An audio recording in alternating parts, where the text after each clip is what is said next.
Why did Caudillismo emerge in the United Provinces of Central America? Imagine a time when the new nations of Central America were trying to find their footing after breaking free from Spain. The region was full of chaos and uncertainty. That's when powerful military leaders, called caudillos, started to take charge. Caudillismo grew big as the new governments lacked strong institutions. Without clear laws or stable leadership, local leaders stepped in to fill the void. The history of Spanish colonial rule played a big part. Spain's system was strict and centralized, with power held by a few elites. When independence came, the military leaders who fought against Spain kept their influence. They had armies and followers, so they stayed in control even after independence. These leaders often became local rulers because they had the strength to enforce their will. Another reason was the weak political structures left behind. The new countries were made up of many small provinces that fought among themselves. There was no single government to keep order. Without strong laws or officials, power was based on first-hand personal loyalty.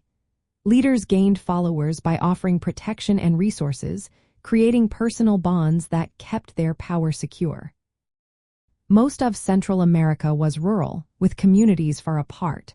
In these areas, local leaders ruled through personal relationships, not official rules. Caudillos acted like protectors, giving land or jobs in exchange for loyalty. This made them very influential in their regions. Social and economic inequalities also played a role. Land and wealth were held by a few, causing tension.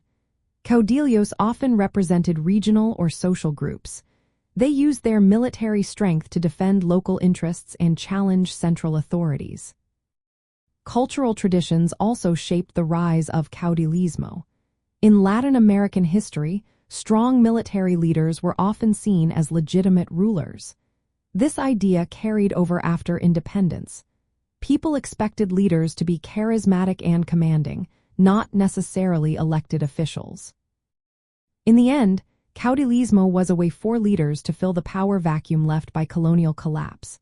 It was rooted in history, social structures, and cultural values. While it sometimes brought stability, it also led to conflicts and authoritarian rule.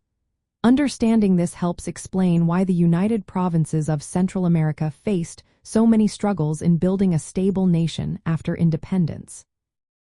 It shows how personal loyalty and military power shaped politics long after the fight for independence was over.